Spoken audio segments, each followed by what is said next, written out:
Sattur haunted railway gate.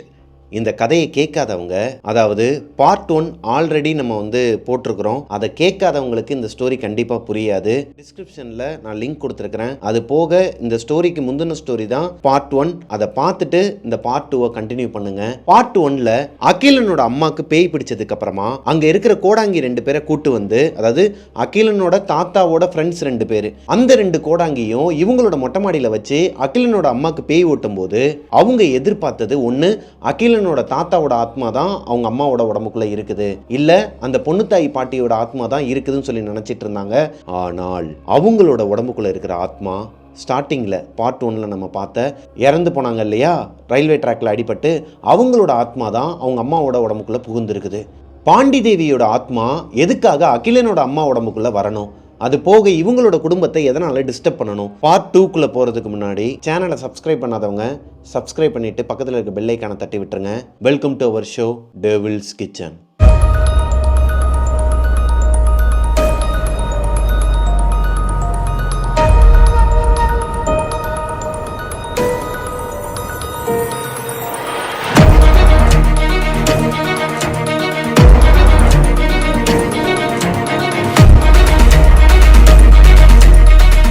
Hello ghosties, நான் உங்களோட பிரபாகரன். சாத்தூருக்கு பக்கத்துல இருக்கங்குடிங்கிறது ஒரு அழகான கிராமங்க. இந்த கிராமத்துல நிறைய குடிசை வீடுகள் தான் இருக்குது. இந்த குடிசை வீடுகள் எல்லாமே பக்கத்துல இல்லாம நிறைய கேப் விட்டு தான் இருக்கும். ஏன்னா அந்த காலகட்டத்தில் 1937 38 அந்த டைம் பீரியட்ல ஃபுல்லா அந்த இடமே ஒரு மாதிரி காடு மாதிரி தாங்க இருக்கும். இந்த முள்ளுச்செடி, கருவேலங்காடு அந்த மாதிரிலாம் கேள்விப்பட்டிருப்பீங்க, பார்த்துருப்பீங்க. அந்த மாதிரியான ஒரு அமைப்புல அங்கங்க குடிசை வீடுகள்லாம் இருக்கும். இருக்கங்குடி கிராமத்துல இருந்து சாத்தூருக்கு போகணும் அப்படின்னா, அதாவது மெயின் ரோட்ல பைபாஸ்க்கு வரணும்னாலே ரயில்வே ட்ராக் ஒன்றை தாண்டி தான் வெளியே வரணும், தாண்டி தான் ஊருக்குள்ளேயும் போகணும். நம்ம பார்ட் 1ல இந்த ரயில்வே ட்ராக்கை பத்தி பார்த்துருந்தோம் இல்லையா. இந்த அழகான இருக்கங்குடிங்கிற கிராமத்துல ஒரு அழகான குடும்பங்க. பொண்ணுத்தாயி, அவங்களோட அக்கா பாண்டி தேவி, அப்பா, அம்மா, இவங்க 4 பேர் தான் ஒரு குடும்பங்க. ஆக்சுவலா இவங்களோட குடும்பம் பெருசு. சாத்தூர், விருதுநகர் சுத்து வட்டாரத்துல, இந்த திருநெல்வேலி இந்த மாதிரி கொஞ்சம் பரவி இருக்கிற குடும்பங்க. இவங்க மட்டும்தான் இவங்களோட குடும்பத்துல இந்த இருக்கங்குடி கிராமத்துல இருக்கிறாங்க. இவங்களுக்கு இது பூர்வீக கிராமமும் கிடையாது. பொண்ணுத்தாயியோட அப்பாக்கு அந்த டைம் பீரியட்ல ஏகப்பட்ட கடன் பிரச்சனை காரணமா திருநெல்வேலியில இருந்து சாத்தூருக்கு வர வேண்டிய சூழ்நிலை வருதுங்க. சாத்தூர்ல தான் முதல்ல இவங்களோட ஃபேமிலி இருந்திருக்கிறாங்க. அங்க இவங்களோட சொந்தக்காரங்க எல்லாருமே இவங்களோட மூஞ்சிக்கு நேரா பேசுறது, இவங்க முதுகுக்கு பின்னாடி பேசுறதுன்னு சொல்லிட்டு இவங்கள தப்பா பேசிட்டு இருந்திருக்காங்க. இவங்களுக்கு வேற 2 பெண் குழந்தைகள் இருக்கிறாங்க. அதாவது பொண்ணுத்தாயி, அவங்க அக்கா பாண்டி தேவி, இவங்க 2 பேரையுமே கரை சேர்க்கணும். இப்படியெல்லாம் அசிங்கமா பேசிட்டு இருந்தாங்கன்னா இவங்களுக்கு கல்யாணம் பண்ணி வைக்க முடியாதுன்னு சொல்லிட்டு இருக்கங்குடி கிராமத்துக்கு வந்துடுறாங்க. கொஞ்சம் கொஞ்சமா கஷ்டப்பட்டு இருக்கிற கடன் எல்லாத்தையுமே அடைச்சிடுறாருங்க. அது போக அதே கிராமத்துல அவருக்குன்னு சொல்லிட்டு ஒரு கிரவுண்டு இடமும் வாங்கி போட்டுறாரு. இப்போ அவங்களோட குடும்பம் ஃபுல் அண்ட் ஃபுல் விவசாயத்தில் கான்சென்ட்ரேட் பண்ணி எல்லாமே, அதாவது அவங்களுக்கு தேவையானது எல்லாத்தையுமே வேற ஒருத்தவங்க கிட்ட கடனாவோ இல்லை ஹெல்ப்பாவோ கேட்காம அவங்களுக்கு உண்டானதை அவங்க குடும்பமே எடுத்துக்கிறாங்க. கிட்டத்தட்ட இவங்க குடும்பத்தில் இருக்கிறவங்க எல்லாருமே கூலி ஆட்களாக தான் வேலை பார்த்துருக்குறாங்க வந்த புதுசு. பொதுவாகவே நம்ம பிறந்த ஊரில், நம்ம எப்பயுமே சுற்றி தெரிஞ்சிட்டு இருந்த ஏரியாவில் நம்ம ஒரு பைக்கை வாங்கி வெளியே நிப்பாட்டினாலே 1000 கன்று அது மேலே விழுகுங்க. அதுவே வேற ஒரு ஊர்ல இருந்து தஞ்சம் பிழைக்கிறதுக்காக ஒரு ஊருக்குள்ள வரவங்க அந்த ஊர்லயே செட்டில் ஆகும்போது அந்த ஊரை சேர்ந்தவங்க நிறைய பேர் முன்னேறி இருக்கவே மாட்டாங்க. அப்படியே அந்த திண்ணையிலேயே தேய்ச்சிக்கிட்டே உட்காந்துருப்பாங்க இல்லையா. அந்த மாதிரியான ஆட்களுக்கெல்லாம் கொஞ்சம் வைத்தறிச்சலாக தான் இருக்கும். அந்த மாதிரி தான் இவங்களோட குடும்பத்தை பார்த்து ஏகப்பட்ட பேர் அந்த இருக்கங்குடி கிராமத்தில் பொறாமப்படுறாங்க. அது போக இந்த கிராமத்தை சுற்றி இருக்கிற ஏரியாக்களில் அப்போன்னு பார்த்து நிறைய அமானுஷ்யங்கள்லாம் நடக்கிறது. இந்த பில்லி, சூனியம், ஏவல் இந்த மாதிரியான விஷயங்கள்லாம் தலை தூக்கி ஆடிய ஒரு காலம்னே சொல்லலாங்க. அந்த மாதிரி நேரத்தில் இவங்களோட வளர்ச்சி பிடிக்காம இவங்க வீட்டுக்கு வெளியே இந்த எலுமிச்சம்பழத்தை வெட்டி வைக்கிறது, கழிச்சு போடுற அந்த பொருட்கள் எல்லாமே இவங்களோட வீட்டு வாசல்ல கிடக்குமாங்க. காலையில எந்திரிச்சு கதவை திறக்கும் போது அவங்க அப்பா அம்மா 2 பேருக்குமே மூஞ்சில் அடிச்ச மாதிரி இருக்குமா. என்னதான் இது எல்லாமே ஒரு மாதிரி மூட நம்பிக்கையா பார்க்கப்பட்டாலும் ஒரு பக்கம் எப்படிங்க இருக்கும், பயமாக தானே இருக்கும். எவனாச்சும் எதனா ஒன்று வச்சிருவானா, ஆல்ரெடி நம்மளோட 2 பொம்பளை பிள்ளைங்களையும் கரை சேர்க்கணும், அந்த ஒரு டென்ஷன் இருக்குது. இதுக்கு நடுவில் இந்த போட்டி, பொறாமை, இந்த மாதிரி கழிச்சு போடுறது செய்வனை இதெல்லாம் வைக்கிறவங்க எல்லாம் பார்த்தா அவருக்கு எப்படிங்க இருக்கும்? பாண்டி தேவிக்கும் பொண்ணு தாய்க்கும் இந்த மாதிரியான ப்ரெஷர்லாம் கிடையாதுங்க. அவங்களுக்கு வேற மாதிரியான ப்ரெஷர்லாம் இருக்குது. இந்த பசங்களோட போயிட்டு பேசக்கூடாது, ரொம்ப நேரம் வந்து வெளியே சுற்றக்கூடாது, இந்த மாதிரி நிறைய ரெஸ்ட்ரிக்ஷன்லாம் இருக்குது. அது போக அந்த காலகட்டத்தில் அந்த ஜாதின்னு ஒன்று இருக்கும் இல்லையா, அந்த ஜாதிக்காரங்க கூட பேசக்கூடாது, இந்த ஜாதிக்காரங்க கூட பேசக்கூடாது, பழகக்கூடாது அப்படிங்கிற மாதிரி ஏகப்பட்ட ரெஸ்ட்ரிக்ஷன்லாம் இருக்கிறனால இந்த பொண்ணுங்க ஏண்டா பிறந்தோங்கிற மாதிரி தான் வாழ்ந்துகிட்டு இருக்கிறாங்க. என்னதான் ஊர்க்காரங்களாக இருக்கட்டும், பெற்றவங்களாக இருக்கட்டும், வெளியே அவங்க கூட பேசாத இவ கூட பேசாதுன்னு சொன்னாலுமே நம்ம என்ன கேட்போமா? அதே மாதிரி தாங்க இந்த அக்கா தங்கச்சிங்க 2 பேருமே வெளியே இவங்களுக்குன்னு சொல்லிட்டு ஒரு செட்டு இருக்கிறாங்க. துர்கா, மாடசாமி, சுப்பிரமணி, பொண்ணுத்தாயி, பாண்டி தேவி, இவங்க 5 பேர் ஒரு செட்டாங்க. இவங்க தான் ஸ்கூல் விட்டு வந்ததுக்கப்புறமா வெளியே போய் விளாடுறது, ஸ்கூலுக்குமே ஒன்றா போகிறது, ரிட்டன் வரும்போது வீட்டு வரைக்குமே, அதாவது இந்த ஏரியா வரைக்கும் ஒன்றா வருவாங்களாம். அப்புறமா எல்லாருமே ஸ்ப்ரெட் ஆகி போயிடுவாங்களாம். இப்படி தான் இவங்களோட வாழ்க்கை போய்கிட்டு இருந்திருக்குதுங்க சந்தோஷமா. ஊருக்குள்ளே என்னதான் பிரச்சனை வந்தாலும், இவங்க அப்பா அம்மாக்குள்ளே எதனா டென்ஷன் வந்தாலுமே இவங்க 5 பேருமே இவங்களோட லைஃப் ஸ்டைலில் சந்தோஷமாக தாங்க இருந்திருக்கிறாங்க. ஒரு நாள் மதியம் ஒரு 12 மணி இருக்குமாங்க. இவங்க வழக்கமாக விளையாடுற இடத்துல போய் விளாண்டுட்டு இருக்கிறாங்க. ஆக்சுவலாக காலையில் ஒரு 10-10:30க்கெல்லாம் போயிருக்கிறாங்க. அது ஒரு 12 மணி வரைக்கும் விளாண்டுட்டு, எப்பயுமே 12 மணிக்கு மேலே விளாட மாட்டாங்களாம். ஏன்னா உச்சி வெயிலப்போ வெளியே இந்த மாதிரி கிரவுண்டு ஏரியாலேயோ இல்லை இந்த காட்டு பகுதியிலலாம் வந்து அமானுஷ்யங்கள்லாம் சுற்றும், இந்த செய்வனை வச்ச பொம்மைங்க அந்த மாதிரிலாம் ஏகப்பட்ட விஷயங்கள்லாம் இந்த காட்டுக்குள்ளெல்லாம் கிடக்கும். அதனாலேயே அந்த ஏரியாவில் 12 மணிக்கு மேலே இருக்க மாட்டாங்க. ஆனால் அன்னைக்கு இவங்க எல்லாருமே கொஞ்சம் மெய் மறந்து விளையாண்டுட்டு இருக்கும்போது நிறைய பசங்க நிறைய பொண்ணுங்களாம் விளாண்டுட்டு இருக்கிறாங்க. அது மட்டும் இல்லாமல் ஒரு ஊரில் ஒரு டீம் இருந்துச்சுன்னா கண்டிப்பாக அவங்களுக்கு ஆப்போனன்ட் டீம் இருப்பாங்க இல்லையா, அதே மாதிரி தாங்க இந்த பொண்ணு தாயும் அவங்களோட ஃப்ரெண்ட்ஸ்லாம் விளாண்டுட்டு இருக்கிறாங்க இல்லையா, இவங்களாம் ஒரு டீமாக இருந்தாலும் இவங்களுக்கு ஆப்போனன்ட் டீம் ஒன்று இருக்குது. அன்னைக்கு இவங்க எல்லாருமே இந்த கிரவுண்டில் விளையாண்டுட்டு இருக்கும்போது அதே மாதிரி தான் ஆப்போனன்ட் டீமில் இருக்கிற ஒரு பையனுக்கும் இவங்க கேங்கில் இருக்கிற சுப்பிரமணிங்கிறவருக்கும் சண்டை வந்துடுதுங்க. முதல்ல வாய் தகராறில் ஆரம்பிக்குது, அதுக்கப்புறமா கை கலப்பாகுது, 2 பேருமே அடிச்சுக்கிறாங்க. ஒரு கட்டத்துக்கு மேலே சுப்பிரமணி மயக்கம் போட்டு விழுந்துடுறாரு. இவங்க யாருக்கிட்டையுமே தண்ணி கிடையாது, வாட்டர் கேன் எதுவுமே கிடையாது, எதுவுமே எடுத்துகிட்டு வராமல் தான் இங்கே வந்திருக்கிறாங்க. ஆல்ரெடி எடுத்துகிட்டு வந்தவங்க எல்லார்ட்டையும் தண்ணி காலி ஆயிடுச்சு. இப்போ என்ன பண்ணுறதுன்னு தெரியாமல் பொண்ணுத்தாய் அவங்களோட கேங்கில் இருக்கிற மாடசாமிங்கிற பையன் என்ன பண்ணுறான்னா, வேமா ஓடி போய் பக்கத்தில் இருந்த ஒரு முள்ளுக்காடுக்குள்ள சிரட்டையில் கொஞ்சம் தண்ணி தேங்கி இருக்குது. ஆல்ரெடி இவங்க விளையாட போன இடத்துல மழை பெஞ்சு கொஞ்சம் சொதம் தாங்க கிடந்திருக்குது. அந்த இடத்துல தண்ணி இந்த சிரட்டையில் தேங்கி கிடக்கும் இல்லையா, அந்த மாதிரி ஒரு இடத்துல இருக்குது. அதை எடுத்துகிட்டு வந்து அவசரத்துக்கு இவரோட முகத்தில் தெளிக்கிறாரு. தெளிச்ச உடனேயுமே இவர் எந்திரிக்கிறாரு. அந்த தண்ணியவே இவருக்கு லைட்டாக குடிக்கவும் கொடுக்குறாரு, வேற வழி இல்லாமல். ஏன்னா இவர் திடீர்னு மயக்கம் போட்டு வந்துட்டாரு, என்ன வேணாலும் ஆகலாம் இல்லையா. ஒரு சேஃப்டிக்காக என்ன பண்ணுறதுன்னு தெரியாமல் தண்ணியை கொடுத்துடுறாரு. அவரும் குடிச்சிடுறாரு. சுப்பிரமணி இந்த தண்ணியை குடிச்சதுக்கு அப்புறமா அடுத்த ஃபிராக்ஷன் ஆஃப் த செகண்ட்ல திடீர்னு அவரோட கண்ணு 2மே மேலே போய் எந்திரிச்சு ஓட ஆரம்பிச்சிருக்கிறாரு. பயங்கரமா கத்திக்கிட்டே ஓட ஆரம்பிக்கிறாரு ஒரு காட்டுக்குள்ள. இவங்க விளையாடுற அந்த பொட்டல் காட்டுக்கு பக்கத்திலேயே ஒரு காடு மாதிரியான அமைப்பு இருக்குமாங்க. இந்த காட்டை தாண்டி போனால் அடுத்த ஊருக்குள்ளே போயிடலாம். நான் ஸ்டார்டிங்லேயே சொன்னேன் இல்லையா, அந்த மாதிரி இந்த காட்டுக்குள்ளே யாருமே போக மாட்டாங்க மோஸ்ட்லி. ஏன்னா இந்த காட்டுக்குள்ளே ஒரு இடுகாடு இருக்குது. இந்த இடுகாட்டுக்குள்ளே நிறைய அமானுஷங்கள் இருக்கிறதாகவும், அந்த இடுகாட்டில் இருக்கிற சில ஆத்மாக்கள் இந்த கிரவுண்டில் அலையிறதாகவும் இந்த ஊர்க்காரங்களால் நம்பப்படுதுங்க. அப்பேற்பட்ட காட்டுக்குள்ள சுப்பிரமணி தனியாக கத்திக்கிட்டு, அதுவும் அவரோட கண்ணுலாம் ஒரு மாதிரி மேலே போய் அமானுஷ்யமாக கத்திக்கிட்டு ஓடுறாருன்னா இவங்களுக்கு எப்படி இருக்கும்? பயந்துக்கிட்டே பின்னாடியே மாடசாமி மட்டும்தான் போயிருக்கிறாரு, வேற யாருமே வரல. இந்த பொண்ணுங்க 2 பேருமே ஓடுறதுக்கு ட்ரை பண்ணும்போது துர்கா தடுத்து நிறுத்திடுறாங்க. இதுக்குள்ளே போக வேணாம், அவன் பார்த்துப்பா, மாடசாமி போய் கூட்டு வந்துடுவான். ஏன்னா அந்த மாடசாமிங்கிறவர் யாருன்னா அவங்களோட குடும்பமே பரம்பரையாக இந்த சொடல மாடசாமின்னு சொல்லுவாங்க இல்லையா, அந்த சாமிக்கு வழிபடுறவங்களாம். அவங்களோட குலதெய்வமே சொடலமாட சாமி தானாங்க. மாடசாமிங்கிறவரோட அப்பா யாருன்னா அவரை தெய்வமாக பார்த்துட்டு இருக்கிறாங்க இந்த ஊரை சேர்ந்தவங்க. ஏன்னா அவர் தான் அருள்வாக்கு சொல்கிறது, யாருக்காச்சும் பேய் பிடிச்சிச்சுன்னா அதை ஓட்டுறது, இந்த மாதிரியான விஷயங்கள்லாம் பண்ணிக்கிட்டு இருக்கிற ஒருத்தர். இப்போது அவரோட பையன் தான் மாடசாமி. அவர் தான் சுப்பிரமணியை பிடிக்கிறதுக்காக, அதாவது ஓடாதெல்லாம் நில்றான்னு சொல்லிட்டு அந்த காட்டுக்குள்ளே அவர் பின்னாடியே ஓடி இருக்கிறாரு. அது போக அந்த தண்ணியை எடுத்து கொடுத்தவரே மாடசாமி தாங்க. காட்டுக்குள்ளே கத்திக்கிட்டே ஓடின சுப்பிரமணியை கொஞ்ச நேரத்தில் காணோம். அந்த காடே ஒரு மாதிரி மயான அமைதியாக இருக்குது. வெளியே இருந்து கத்துறவங்களோட வாய்ஸும் உள்ளே கேட்கல. இவருக்கு என்ன பண்ணுறதுன்னு தெரியல மாடசாமிக்கு. கொஞ்ச நேரம் தேடி பார்க்குறாரு. ஒரு கட்டத்துக்கு மேலே பயம் வந்துடுது மாடசாமிக்கு. இதுக்கு மேலே நம்ம இங்கே இருந்தோன்னா நம்மளும் காணா போயிட்டோன்னா நம்ம ஃப்ரெண்ட்ஸுக்கு தகவல் சொல்கிறதுக்கு ஆள் இருக்காதுன்னு சொல்லிட்டு அந்த காட்டுக்குள்ளேருந்து வேகமாக வெளியே ஓடி இருக்கிறாருங்க. ஓடி வரும்போது இவருக்கு பின்னாடி யாரோ ஒருத்தர் ஓடி வர மாதிரியே சத்தம் கேட்குது. இந்த சத்தம் கேட்டதுமே பயந்து போய் நின்று திரும்பி பார்க்குறாரு. ஒருவேளை இவரோட ஃப்ரெண்டு சுப்பிரமணி தான் பின்னாடி ஓடி வராருன்னு சொல்லிட்டு தான் நின்று திரும்பி பார்த்துருக்கிறாரு. ஆனால் அந்த காட்டுக்குள்ளே யாருமே இல்லை, இவர் மட்டும்தான் இருக்கிறாரு. ஒரு கட்டத்துக்கு மேலே அந்த இடுகாடை தாண்டி தான் இவர் வெளியே வரணும். இந்த இடுகாடை தாண்டி வெளியே வரும்போது இப்படி ஒரு சத்தம் கேட்குதுங்க. யாரோ எதையோ கடித்து சாப்பிட்டுட்டு இருக்கிற மாதிரி ஒரு சத்தம் கேட்குது. மாடசாமிக்கு மனசுக்குள்ள என்னதான் பயம் இருந்தாலும் தன்னோட நண்பர் இந்த சுப்பிரமணி உள்ளே தான் இருக்கிறாரு. ஒருவேளை அவருக்கு தான் எதனா ஆபத்துன்னு சொல்லிட்டு அந்த சத்தம் கேட்குற பகுதியில் மெதுவாக நடந்து போகிறாருங்க. இப்போது அந்த சத்தம் பயங்கரமாக கேட்க ஆரம்பிக்குது. ஒரு இடுகாடு, அந்த இடுகாட்டிலலாம் வந்துட்டு அவங்களோட நேம் போர்டு வச்சுருப்பாங்க. அந்த மாதிரி இருக்கிற கல்லுங்களுக்கு பின்னாடி இருந்து தான் அந்த சத்தம் வருது. மெதுவாக போய் எட்டி பார்க்குறாரு.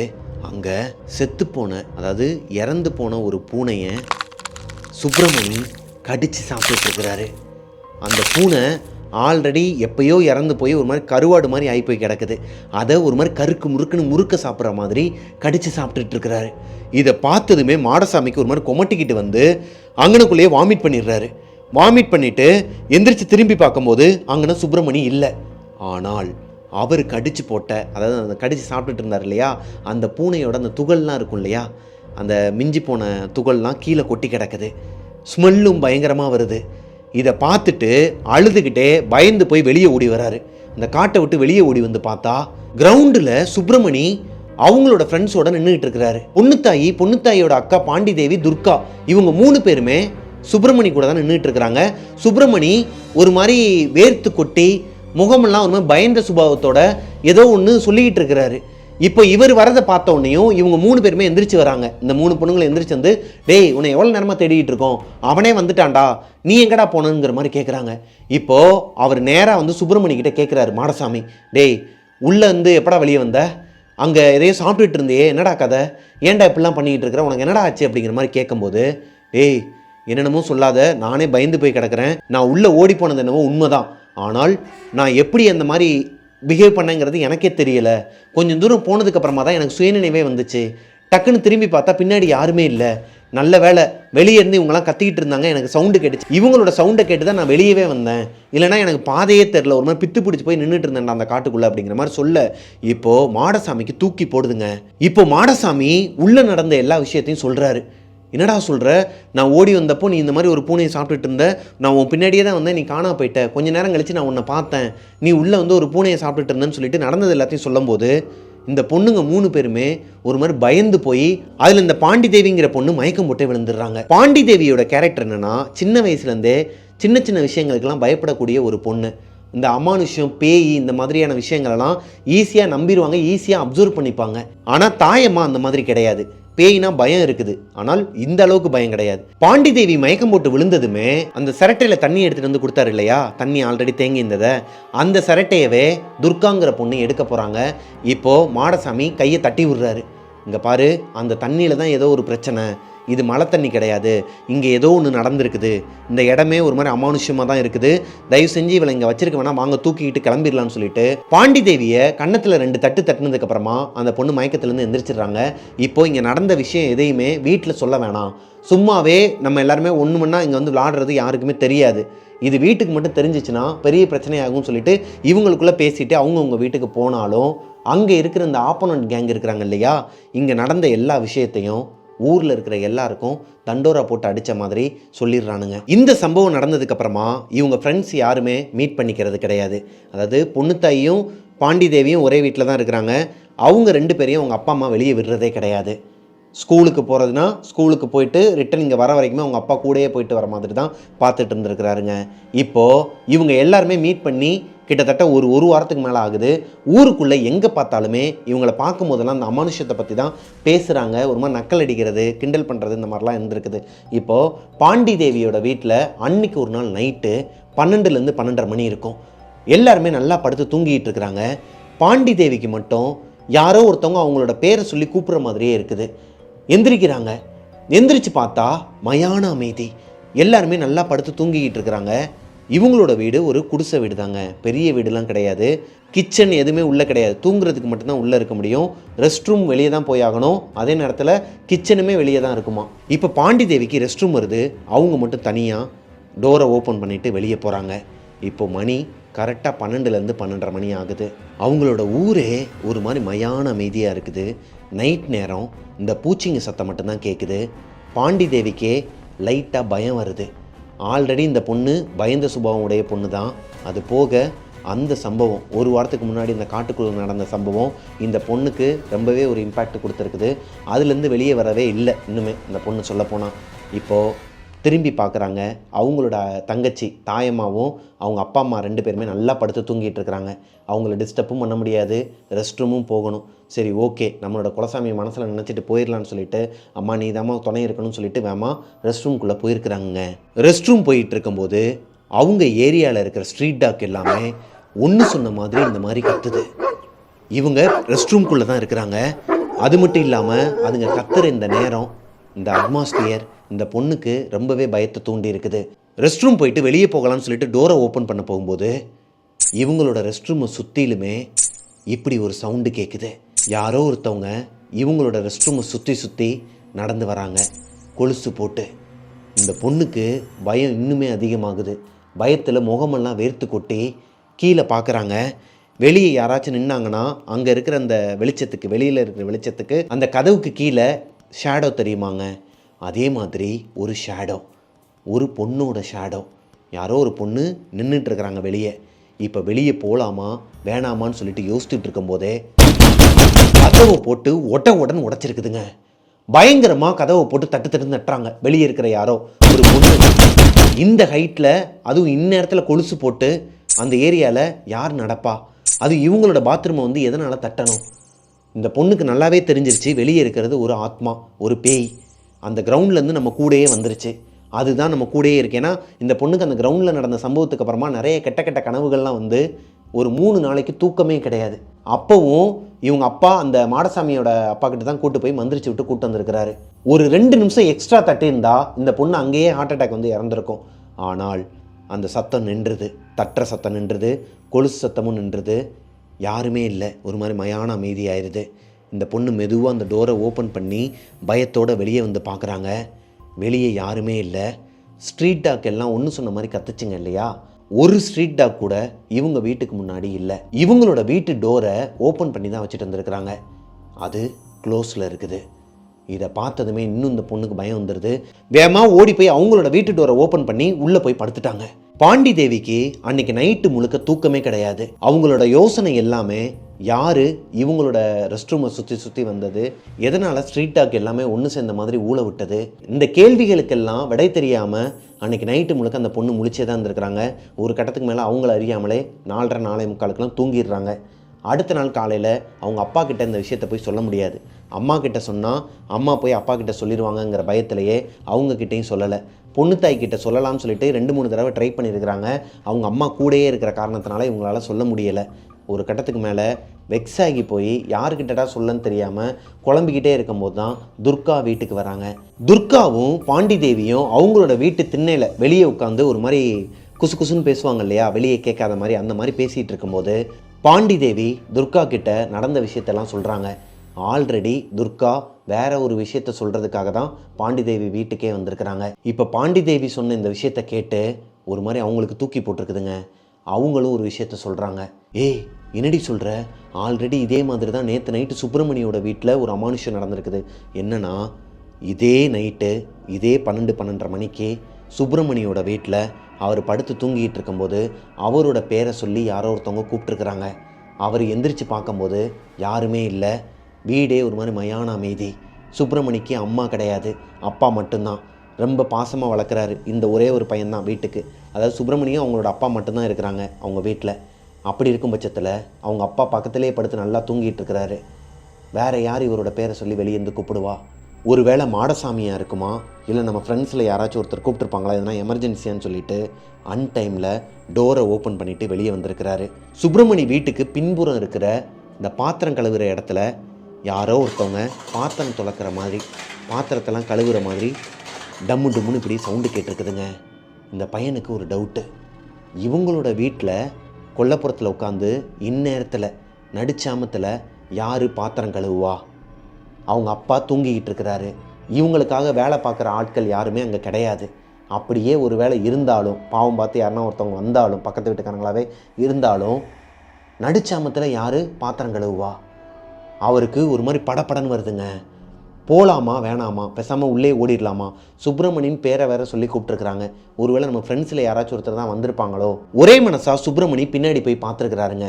மெதுவாக போய் பார்க்கும்போது ஒரு கருப்பு புகை மாதிரியான ஒரு உருவம் இவங்களோட அந்த பாத்திரங்கள் ஒரு இடத்துல உட்காந்து, இவங்க மிச்சம் வச்சுருப்பாங்க இல்லையா, அன்னைக்கு சாப்பிட்ட கறி குழம்புல மிஞ்சி போன எலும்பு, சில கறிகள்லாம் வேஸ்டானதெல்லாம் வந்து அதிலேயே போட்டு வச்சுருப்பார் அவங்க அப்பா. 2 பேருமே பசங்கங்கிறனால காலையில் எழுந்திரிச்சு கழுவிக்கலாம்னு சொல்லிட்டு நைட்டு சாப்பிட்ட சாப்பாடை அங்கே குப்பை தொட்டிலையும் பாதி தட்டுலையும் போட்டு வச்சு அப்படியே கழுவி தான் வச்சுருக்கிறாங்க.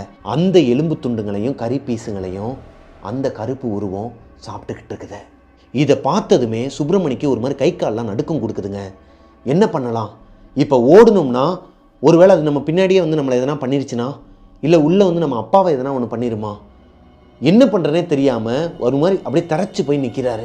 சுப்பிரமணி இப்போ மெதுவாக அப்படியே ஓடிடலான்னு சொல்லிட்டு பின்னாடியே நடக்க ஆரம்பிக்கிறாரு. மெதுவாக பின்னாடியே ஸ்டெப் வச்சு வரும்போது அவரோட காலில் ஏதோ ஒன்று தடுக்குதுங்க.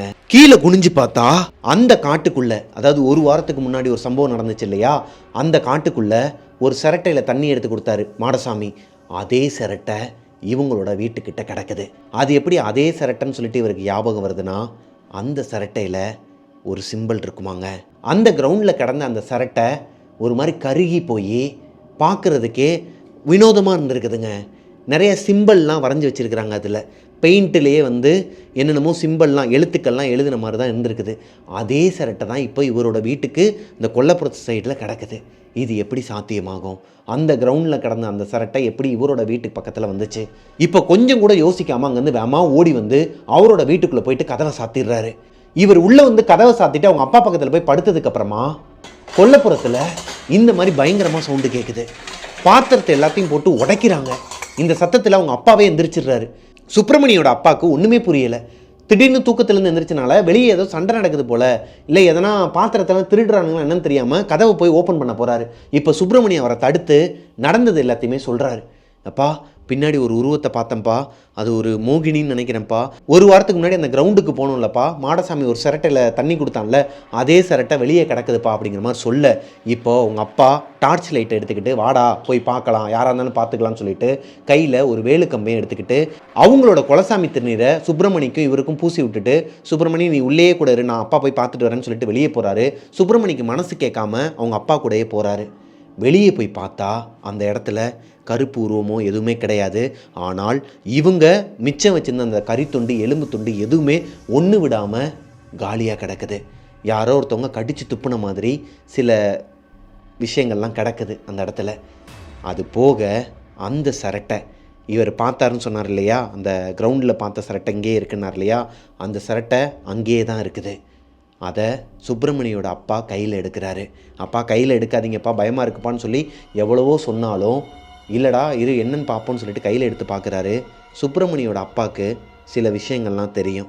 அந்த சிரட்டை செய்வனை மாந்திரிகம் சொல்லுவாங்க இல்லையா, ஏவலை ஏவி விடுறதுக்காக இந்த வித்தையை வந்து பயன்படுத்தியிருக்கிறாங்க. இது இருக்கிறதுலையே பயங்கரமான ஒரு டெக்னிக். இந்த சிரட்டையில் எழுத்துக்கள் எழுதி, அதாவது நமக்கு யாரை பிடிக்காதோ அவங்களோட வீட்டு வாசலில் போய் அதை வச்சாலோ, இல்லை அவங்க கை படுற மாதிரி அதை வச்சா உடனே அஃபெக்ட் ஆகும். அந்த ஏவல் அதோட வேலையை காட்டும். அவங்கள நிம்மதியாகவே இருக்கக்கூடாது. இந்த வேலையை யார் பார்த்துருப்பா? சுப்பிரமணியோட வீட்டுக்கு வெளியே ஏன் வைக்கணும்? அது போக இந்த சிரட்டை கிரவுண்டில் ஏன் வரணும்? ஒருவேளை கிரவுண்டில் இருக்கும்போது இவருக்கு அந்த சிரட்டையில் தண்ணி கொடுத்தாங்க இல்லையா, அதனால தான் இவர் அந்த ஏவல் பின்தொடருதா? இது எதுவுமே உங்கள் 2 பேருக்குமே புரியாமல் அடுத்த நாள் காலையில் பார்த்துக்கலாம்னு சொல்லிட்டு போய் படுத்துடுறாங்க. ஆனால் அடுத்த நாள் காலையில் சுப்பிரமணியோட அப்பாவுக்கு ஹெவி ஃபீவர். இவர் தான் அந்த அமானுஷத்தை பார்த்தாரு, இவர் தான் அந்த சிரட்டையும் பார்த்தாரு. இவருக்கு எதுவுமே ஆகலை. அந்த சிரட்டையை கையால் எடுத்த சுப்பிரமணியோட அப்பாவால் பேசக்கூட முடியலை. ஒரு மாதிரி ஆளே உடஞ்சி போயிருக்கிறாரு. கண்ணிலேருந்து கண்ணீராக வருது. ஏதோ ஒரு விஷயத்தை பேசுகிறதுக்கு ட்ரை பண்ணுறாரு, ஆனால் அவரால் பேச முடியலை. சுப்பிரமணிக்கு என்ன பண்ணுறதுன்னு தெரியாமல் அவரோட ஃப்ரெண்டு மாடசாமி கிட்டே போய் இங்கே நடந்த எல்லா விஷயத்தையும் சொல்கிறாரு. மாடசாமி அவங்களோட அப்பாவோட ஆட்களோட, மாடசாமியும் அவங்களோட அப்பா, அவங்க அப்பாவோட ஆட்கள் எல்லாருமே இவங்க வீட்டுக்கு வந்து மந்திரிச்சு விட்டு போயிருக்கிறாரு. இவர் தொடக்கூடாத ஒரு விஷயத்தை தொட்டிருக்கிறாரு. ஏன்னா நடந்த விஷயங்கள் எல்லாத்தையுமே சொல்லிடுறாரு சுப்பிரமணி வந்து மாடசாமி அப்பா கிட்ட. மாடசாமியோட அப்பா என்ன சொல்கிறாருன்னா, அந்த சிரட்டையை சுப்பிரமணியோட அப்பா தொட்டிருக்கக்கூடாது, அதனால தான் இப்போ படுத்த படுக்கை ஆயிட்டான். உடனே இவனை தூக்கிக்கிட்டு திருநெல்வேலிக்கு பக்கத்தில், அதாவது திருநெல்வேலிக்கு போகிற வழியில் ஒரு சுடலமாடசாமி கோயில் இருக்குது. அது நிறைய பேருக்கு காவல் தெய்வமாகவும் இப்போ வரைக்கும் இருந்துக்கிட்டு இருக்கிறாரு. அவரோட கோவிலுக்கு தூக்கிட்டு போய் இவரை காப்பாற்றணும்னு சொல்லி இங்கேருந்து மாட்டு வண்டி கட்டி மாடசாமியோட அப்பா அவங்களோட ஆட்கள் எல்லாருமே சுப்பிரமணியோட அப்பாவை தூக்கிக்கிட்டு சுப்பிரமணியும் கூப்பிட்டுக்கிட்டு கிளம்பி போயிடுறாங்க. இந்த விஷயம் ஊரில் இருக்கிறவங்க எல்லாருக்குமே ஸ்ப்ரெட் ஆகிருக்குது. இந்த விஷயத்த சொல்கிறதுக்கு தான் துர்கா பொண்ணுத்தாயோட வீட்டுக்கே வந்திருக்கிறாங்க. இப்போ பாண்டி தேவி கிட்ட நடந்த இந்த விஷயத்தெல்லாம் சொன்னதுக்கப்புறமா பாண்டி தேவி என்றைக்குமே இல்லாமல் இன்றைக்கி மனசு உடைஞ்சி ரொம்பவே அழுகிறாங்க. பாண்டி தேவி இந்த மாதிரி அழுது துர்கா பார்த்ததே கிடையாது. ஏய் என்னாச்சுடி, சுப்பிரமணியோட அப்பாவுக்கு ஆன மாதிரியே உங்களோட வீட்லேயும் யாருக்காச்சும் எதனா ஆயிருமோன்னு பயப்படுறியா? ஒன்றும் ஆகாது, நீ அதிலேயே இருக்காத, நான் சொன்னதை மறந்துடு அப்படிங்கிற மாதிரி சொல்லும்போது, இல்லடி அதுக்காக பயப்படல, அப்போ நைட்டு உன்னோட ரெஸ்ட் ரூமில் உனக்கு நடந்த அந்த சம்பவத்துலேருந்து இன்னும் நீ வெளியே வரலையா அப்படிங்கிற மாதிரி கேட்கும்போது, இல்லை இப்போ தான் பாண்டி தேவி ஒரு விஷயத்த சொல்கிறாங்க. பாண்டி தேவி பெரிய பொண்ணு தான். சுப்பிரமணியும் பாண்டி தேவியும் ஒருத்தருக்கு ஒருத்தர் உயிருக்கு உயிராக லவ் பண்ணுறாங்க. இந்த விஷயம் இவங்க யாருக்குமே தெரியாது. பொண்ணுத்தாய்க்கும் தெரியாது, மாடசாமிக்கும் தெரியாது, துர்காவுக்கும் தெரியாது. அவங்க 2 பேருமே லவ் பண்ணுறாங்கங்கிறது அவங்க 2 பேருக்கும் தெரியும். ஆனால் 2 பேரும் எக்ஸ்போஸ் பண்ணது கிடையாது. அதாவது ஒருத்தருக்கு ஒருத்தர் ப்ரப்போஸ் பண்ணது கிடையாது. ஆனால் கேர் பண்ணிப்பாங்க. 2 பேருமே ஒருத்தருக்கு ஒருத்தர் நல்லா கேர் பண்ணிக்கிறாங்க. அன்றைக்கி அதனால தான் சுப்பிரமணி காட்டுக்குள்ளே ஓடும்போது ஆளாக பாண்டி தேவி உள்ளே ஓடுறதுக்கு போனப்போ துர்கா பிடிச்சி நிப்பாட்டிட்டாங்க. துர்காவுக்கு இவங்களுக்கெல்லாம் நடந்த அமானுஷத்தை விட இப்போ இவங்க சொன்ன ஒரு விஷயந்தான் பயத்தை கொடுக்குது. ஏன்னா சுப்பிரமணி வேற கேஸ்ட். கண்டிப்பாக இது ஒரு பெரிய பிரச்சனையில தான் அந்த ஊரில் போய் முடியுங்கிறது இவங்க எல்லாருக்குமே தெரிஞ்ச ஒரு விஷயந்தான். இதை எப்படி இவங்க ஹேண்டில் பண்ண போகிறாங்கங்கிற அந்த ஒரு பயம் துர்காக்குள்ளே வருதுங்க. இப்போ துர்கா பாண்டி தேவி கிட்ட, நான் யார்கிட்டையும் இதை சொல்ல மாட்டேன்டி, நீ சொன்ன விஷயத்த நீ சொல்லிடாத, கொஞ்சம் அவசரப்படாமல் இரு, கண்டிப்பாக அவன் சுப்பிரமணி ஊர்லேருந்து வந்ததுக்கப்புறமா அவங்க அப்பாவுக்கு என்ன ஏதுங்கிற தகவலை நானே கேட்டுட்டு வந்து சொல்கிறேன், அது போக உன்னையும் கூட்டு போகிறேன் அவங்க வீட்டுக்குன்னு சொல்லிட்டு போயிடுறாங்க. இந்த நேரம் பார்த்து பாண்டி தேவி அவங்க வீட்டுக்கு பேக் சைடில் கொல்லப்புற சைடு ஒரு பயங்கரமான சத்தம் கேட்குது. யாரோ ஒருத்தவங்க பயங்கரமாக கத்துறாங்க. பின்னாடி வேமா ஓடி போய் பார்த்தா பாண்டி தேவியோட அம்மா பொண்ணுத்தாயுமே வீட்டுக்குள்ளேருந்து வெளியே ஓடி வராங்க. பார்த்தா பாண்டி தேவியோட அம்மா மயக்கம் போட்டு விழுந்திருக்கிறாங்க. என்னமோ எதுன்னு சொல்லிட்டு அவங்கள எழுப்புறதுக்கு எவ்வளவோ ட்ரை பண்ணுறாங்க, தண்ணிலாம் தெளிக்கிறாங்க, சோடா வாங்கி அடிக்கிறாங்க, அவங்க எந்திரிக்கலை. இப்போ பாண்டி தேவி அவங்க அம்மா பக்கத்தில் உட்காந்து அவங்கள எழுப்புறதுக்கு ட்ரை பண்ணிட்டு இருக்கிறாங்க. பொண்ணுத்தாயி அவங்க அப்பாவை வயக்காட்டில் போய் கூப்பிடுறதுக்கு போகிறாங்க. வயக்காட்டில் போய் நடந்த விஷயத்தெல்லாம் சொன்னதுக்கப்புறமா அவங்க அப்பா என்ன சொல்கிறாருன்னா, ஏம்மா பொண்ணுத்தாயி நீ போயிட்டு மாடசாமியோட வீட்டில் அவங்க அப்பாவை கூட்டுவா, ஏன்னா அவர் தான் பேய் ஓட்டுறவர். சுப்பிரமணியோட அப்பாவை கூப்பிட்டுக்கிட்டு மாடசாமியோட அப்பா அவங்க ஆட்கள் எல்லாருமே வெளியூருக்கு போன விஷயம் இவருக்கு தெரியாது. பொண்ணுத்தாய்க்குமே அந்த விஷயம் தெரியாது. ஸோ பொண்ணுத்தாயி அவங்க அப்பா சொன்ன மாதிரி மாடசாமியோட வீட்டுக்கு போகிறாங்க. இப்போ பொண்ணுத்தாயோட அப்பா இங்கே வந்துடுறாங்க, அவங்களோட வீட்டை நோக்கி ஓடுறாங்க. பொண்ணுத்தாயி மாடசாமி வீட்டுக்கு ரீச் ஆயிடுறாங்க. வெளியே பார்த்தா அவரோட மாட்டு வண்டியோ இல்லை அவங்க அந்த வீட்டில் வேலை பார்க்குற ஆட்கள் யாருமே இல்லை. ஒரு மாதிரி அமைதியாக இருக்குது. இந்த பொண்ணுக்கு வீட்டில் யாருமே இல்லைங்கிறது நல்லாவே தெரியுது. வெளியே பூட்டு தொங்குது.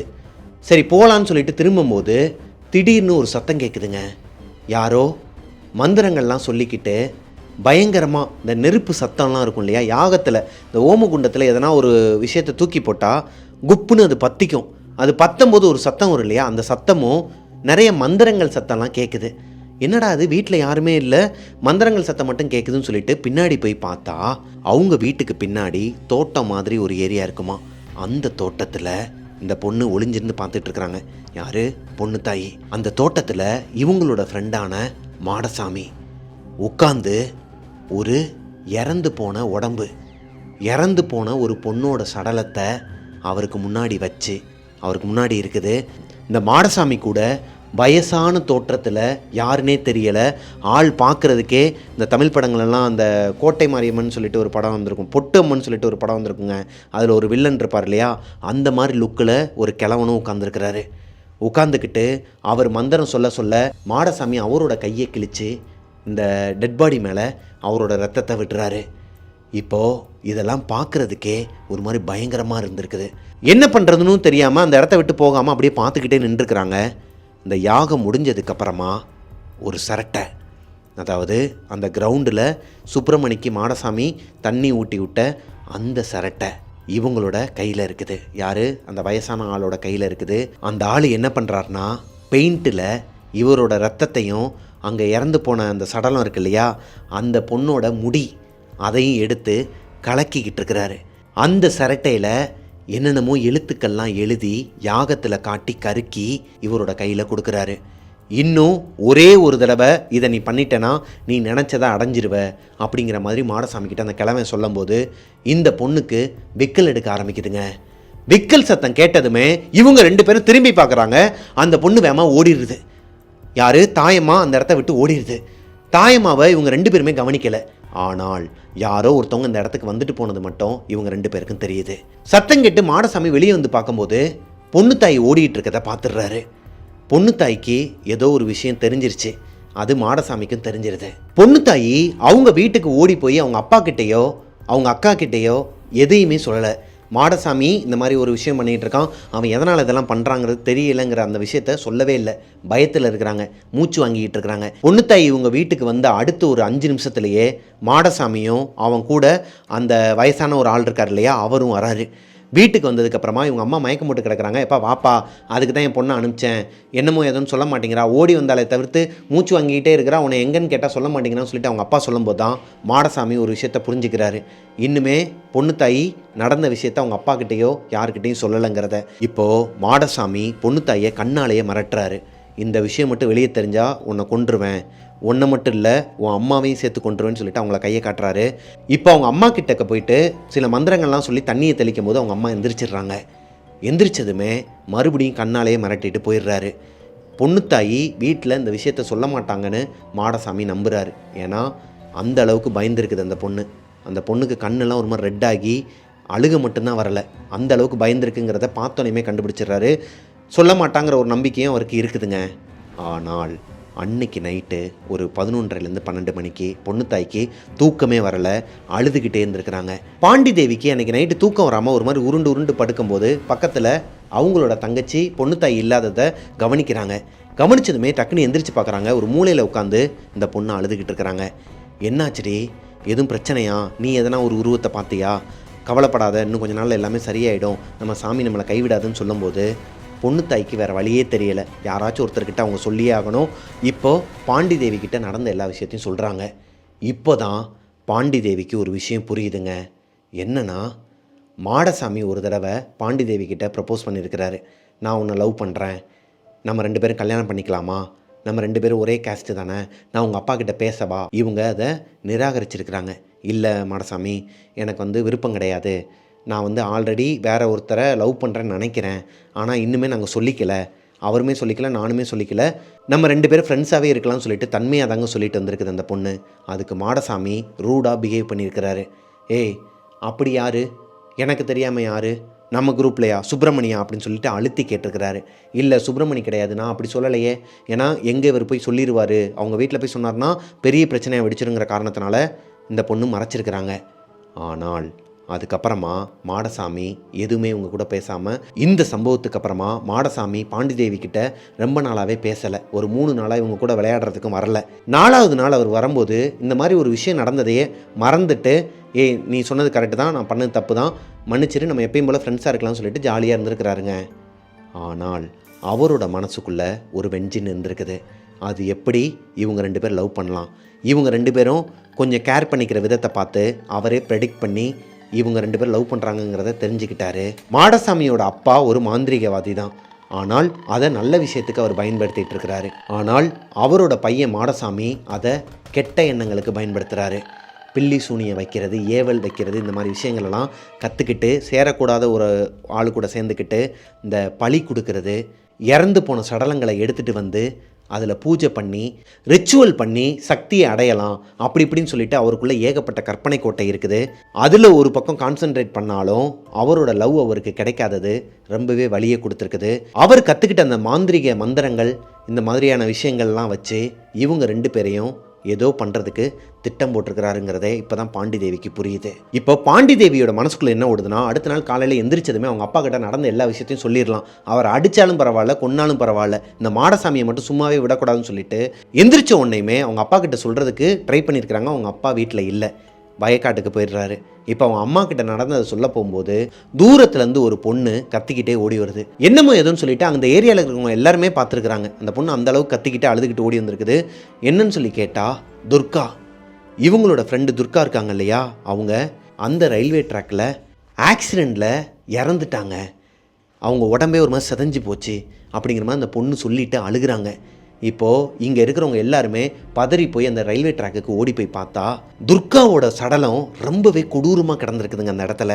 அங்கேயே பாண்டி தேவி மயக்கம் போட்டு விழுந்துடுறாங்க.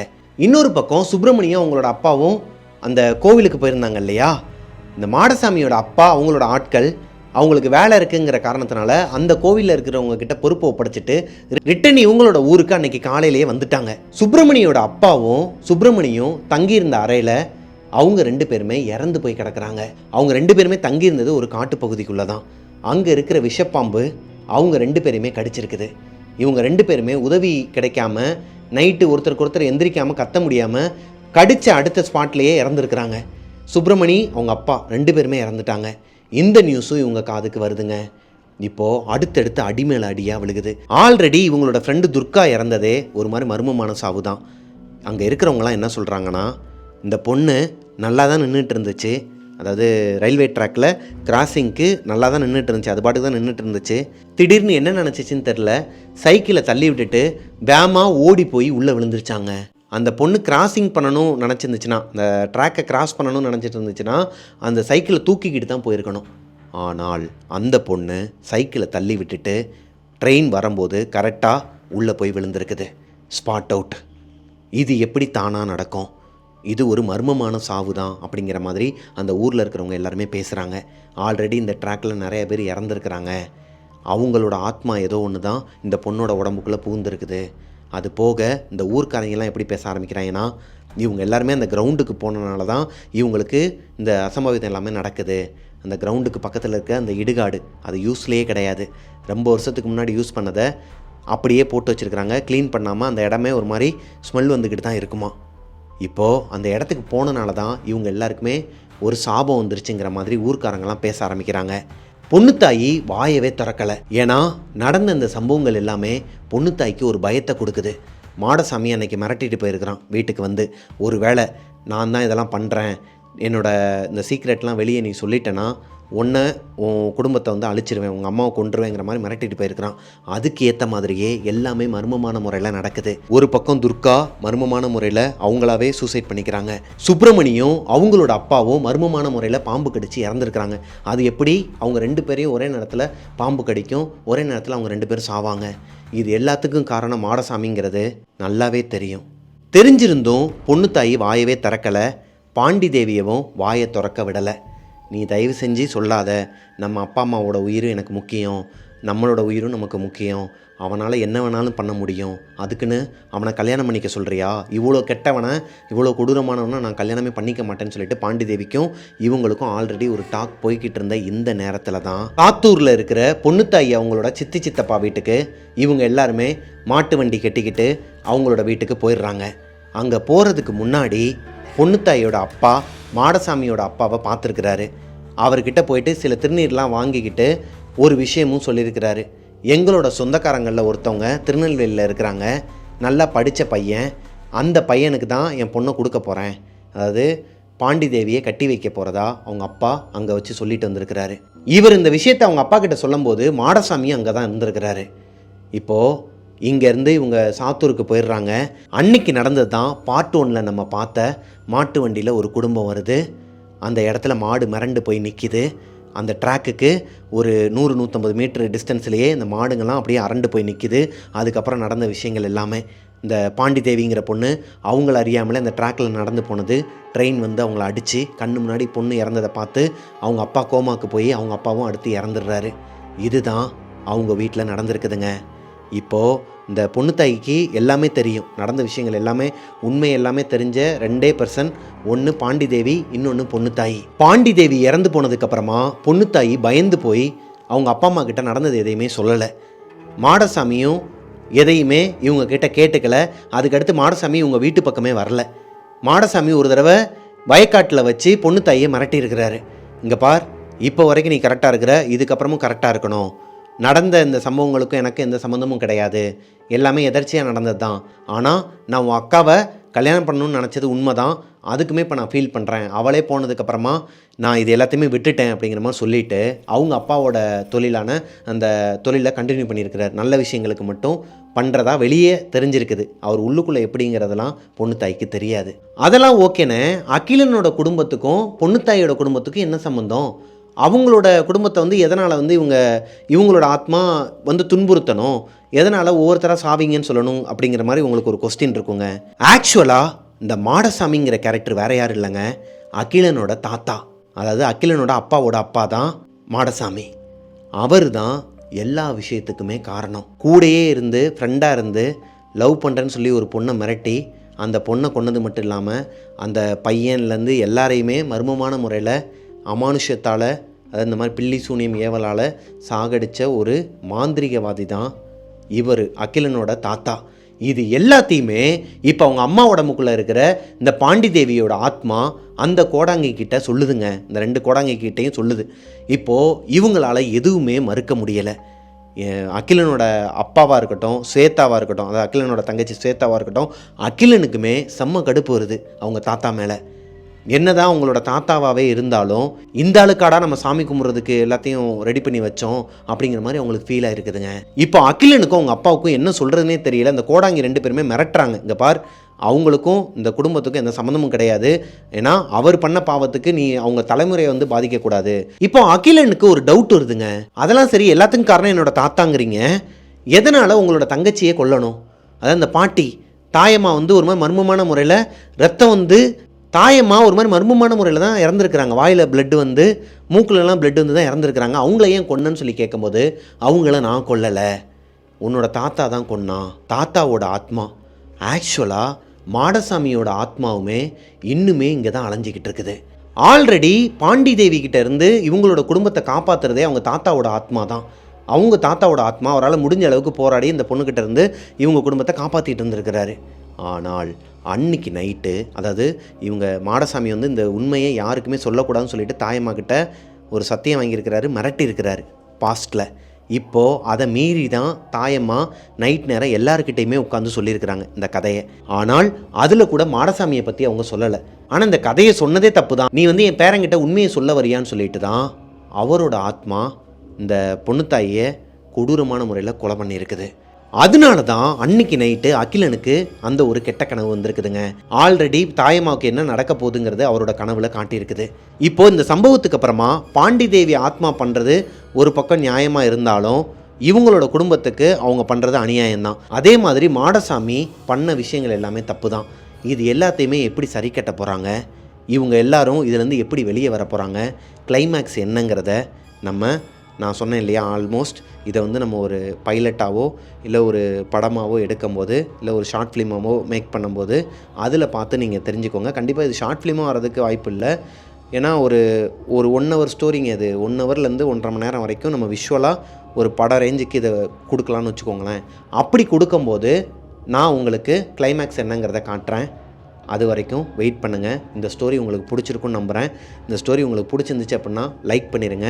போன ஸ்டோரியிலே வந்து நான் கேட்டிருந்தேன், உங்களுக்கு பிடிச்சிருந்துச்சு அப்படின்னா லைக் பண்ணிவிட்டு 10 அவுட் ஆஃப் எவ்வளோ கொடுப்பீங்க அப்படின்னு சொல்லி கேட்டிருந்தேன். நிறைய பேர் 10 அவுட் ஆஃப் 1000 அப்படிங்கிற மாதிரிலாம் கொடுத்துருந்தீங்க, ரொம்ப சந்தோஷம். ஸோ இது என்னோடய ஓன் ஸ்டோரி தான். நான் போன ஸ்டோரியிலே சொல்லியிருந்தேன் பார்ட் 1ல். பார்ட் 1 பார்த்துட்டு பார்ட் 2 வந்து பார்த்தவங்களுக்கு ஏமாற்றம் இல்லாமல் இருந்திருக்கும் நான் நம்புகிறேன். அவ்வளோதாங்க, இந்த ஸ்டோரி இதோட முடியுது. பார்ட் 3லாம் கிடையாது. இந்த ஸ்டோரி உங்களுக்கு பிடிச்சிருந்துச்சுன்னா லைக் பண்ணிடுங்க. மிஸ்டர் பிரபாகரன் யூடியூப் சேனலை சப்ஸ்கிரைப் பண்ணிடுங்க. பக்கத்தில் இருக்க பெல் ஐக்கானை தட்டி விட்டுருங்க. அப்புறம் நிறைய பேர் வந்து இன்னுமே மிஸ்டர் பிரபாகரன் வீலாக்ஸ் சேனலை வந்து சப்ஸ்கிரைப் பண்ணாமல் இருக்கீங்க. நம்ம மிஸ்டர் பிரபாகரன் சேனல், இந்த சேனலை வந்து நம்ம ஆரம்பிக்கும் போது ஸ்டார்டிங்கில் வந்து நிறைய பேர் என்கிட்ட சொன்ன விஷயத்தை தான் மிஸ்டர் பிரபாகரன் வீலாக்ஸுக்குமே இப்போ சொல்ல ஆரம்பிச்சிட்டாங்க. சிலர்லாம் என்னோடய முதுகுக்கு பின்னாடி பேசிகிட்டு இருக்கிறாங்க. அவங்க யாருங்கிறது நீங்களும் இந்த டெவில்ஸ் கிச்சன் ஷோ வந்து பார்த்துக்கிட்டு இருக்கீங்க, உங்களுக்கே தெரியும். சில நண்பர்கள் தான், என்னோடய நண்பர்கள்லாம் வந்து என்ன பேசுகிறாங்க அப்படின்னா, அதுக்குன்னு நீ வந்து மிஸ்டர் பிரபாகரன் வீலாக்ஸ்ன்னு சொல்லி ஆரம்பிச்சேன்னா விஜய் சித்துலாக்ஸ் மாதிரி இவன் என்ன பெருசாக வந்துடுவாங்களா, விஜய் சித்துலாக்ஸ் மாதிரியே ஏதோ ட்ரை பண்ணுறாங்க அப்படிங்கிற மாதிரிலாம் என் முதுகுக்கு பின்னாடி பேசிகிட்டு இருக்கீங்க. அவங்களுக்கெல்லாம் நான் ஒன்று சொல்லிக்கிறேன் நண்பா. அவங்கள பார்த்து இவங்கள பார்த்து நாங்கள் காப்பி அடிக்கலை. கிட்டத்தட்ட நாங்கள் மதனந்தபுரம் பேய் வீடுன்னு சொல்லிட்டு ஒரு ஸ்டோரி பார்த்துருப்பீங்க. அந்த வீட்டில் நாங்கள் இருந்தப்போவே எனக்கு இந்த மாதிரி ஒரு பிளான் இருந்துச்சு. பாய்ஸ் சேனல் ஒன்று ஆரம்பிக்கணும்னு சொல்லிட்டு நான் கூப்பிட்டப்போ என்னோடய பாய்ஸ் யாருமே அவைலபிளாக இல்லை. நானுமே அவைலபிளாக இல்லை. சேனலில் கொஞ்சம் பிஸியாக ஓடிக்கிட்டு இருந்தோம் அந்த டைம்லலாம். ஸோ அந்த டைமில் எங்களால் பண்ண முடியலை. அடுத்தடுத்து Anjali Prabhakaran, crime partner, mister Prabhakaran சொல்லிட்டு எங்களுக்கு ஏகப்பட்ட வேலைகள் அடுத்தடுத்து வந்த காரணத்தினால எங்களால் அதில் ஃபோக்கஸ் பண்ண முடியலை.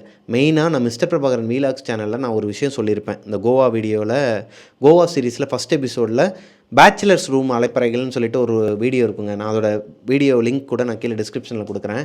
அதிலேயே சொல்லியிருப்பேன், எனக்கு இப்போ தாங்க சந்தர்ப்பம் அமைஞ்சிச்சு. ஏன்னா எனக்கு என்னோடய ஃபேமிலி இது எல்லாத்தையுமே நான் ஒரு இடத்துல வச்சுட்டு கொஞ்சம் ஃப்ரீ ஆகிட்டு தான் இதுக்குள்ளே போக முடியும். ட்ராவல்லாம் பண்ணணும், நிறைய இடத்துக்கு போகணுன்னா அதுக்கு நம்ம கொஞ்சம் ஃப்ரீயாக இருக்கணும்னு சொல்லியிருப்பேன். அதுக்கேற்ற மாதிரி எனக்கு டைம் அமைஞ்சிச்சு. என்னோடய பாய்ஸுக்கும் அதுக்கேற்ற மாதிரி டைம் கொடுத்தாங்க. ஸோ நாங்கள் அந்த சேனலை ஆரம்பித்து யாரையுமே நாங்கள் காப்பி அடிக்கலை, யாரையுமே நாங்கள் ஃபாலோவும் பண்ணலை. நாங்களாக தான் பண்ணிக்கிட்டு இருக்கிறோம். இது கண்டிப்பாக ஒரு நாள் இந்த ஸ்டைல் வந்து எல்லாருக்குமே பிடிக்குங்கிற ஒரு நம்பிக்கையில் தான் நாங்கள் போய்கிட்டு இருக்கோம். அது என்னோடய பர்சனல் விஷயம், என்னோடய நண்பர்கள் என்னை நம்பி வந்த தம்பிங்களோட பர்சனல் விஷயம். அதை போய் பின்னாடி ஒரு வேலையாக பேசிகிட்டு இருக்கிறவங்களுக்குலாம் நான் ஒன்றே சொல்லிக்கிறேன், நான் அதாச்சும் பண்ணிகிட்டு இருக்கேன். நானாச்சும் ஒரு விஷயத்தை ட்ரை பண்ணுறேன், அது எனக்கு இருந்தாலும் சக்ஸஸ் ஆகுங்கிற ஒரு நம்பிக்கையில் ஓடிக்கிட்டு இருக்கிறேன். ஆனால் நீங்கள் கொஞ்சம் உங்களோட இதை பற்றி யோசித்துக்கிட்டு என்ன வேணாலும் பேசுங்க முதுகுக்கு பின்னாடி. புரியுதா நண்பா? ஓகே நண்பா. போன தடவை நம்ம நிறைய கமெண்ட்ஸ்லாம் பார்த்துருந்தோம். இந்த தடவையும் நிறைய கமெண்ட்ஸ்லாம் எடுத்து வச்சுருக்கிறேன், வாங்க பார்க்கலாமா? கீர்த்தனாங்கிற பொண்ணு கமெண்ட் பண்ணியிருந்தாங்க. அவங்க என்ன சொன்னாங்கன்னா, அவங்களோட பையனுக்கு வந்து 1 இயர் தான் ஆகுதான். இவங்க ஒரு ஹவுஸ் ஒய்ஃப் தானா. இவங்களோட வேலையெல்லாம் முடிக்கிறதுக்கு நம்மளோட டெவில்ஸ் கிச்சன் ஷோ வந்து ரொம்பவே ஒரு மாதிரி ஹெல்ப்ஃபுல்லாக இருக்கும்னு. அது போக என்னோடய பையன் வந்து உங்களோட பெரிய ஃபேன், உங்களோட கதைகள்லாம் வந்து கேட்டுக்கிட்டே இருப்பான், பார்த்துக்கிட்டே இருப்பான் அப்படிங்கிற மாதிரிலாம் சொன்னாங்க.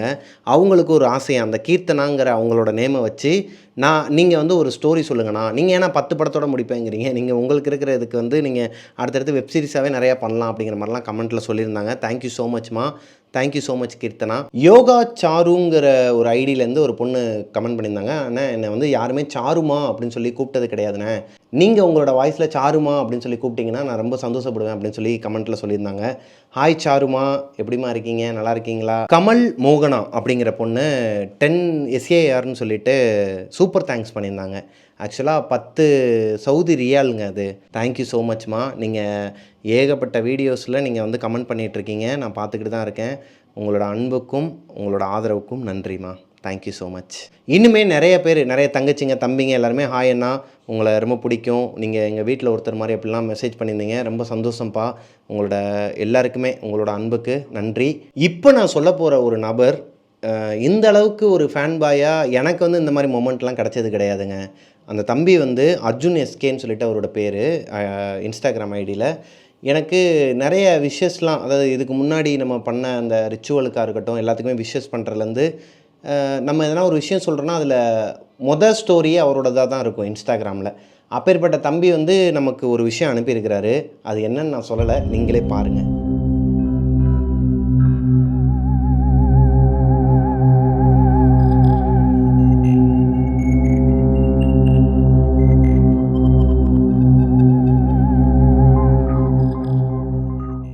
நீங்கள் இப்போ பார்த்த அந்த காமிக்ஸ் எல்லாமே நம்ம ரிச்சுவல் தி அன்சால்வ்டு மிஸ்ட்ரி அந்த பைலட் ஃபிலிமில் வந்த சீன்ஸ் தாங்க.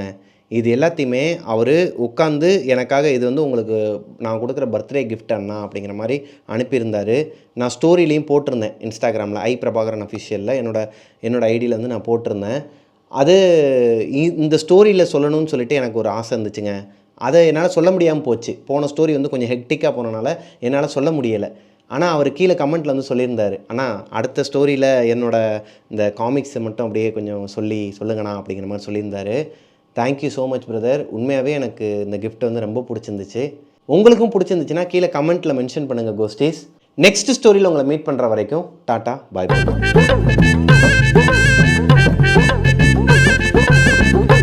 சாத்தூருக்கு பக்கத்தில் ஒரு அழகான கருக்கு முறுக்குங்காதப்பா, கடுப்பாகுது.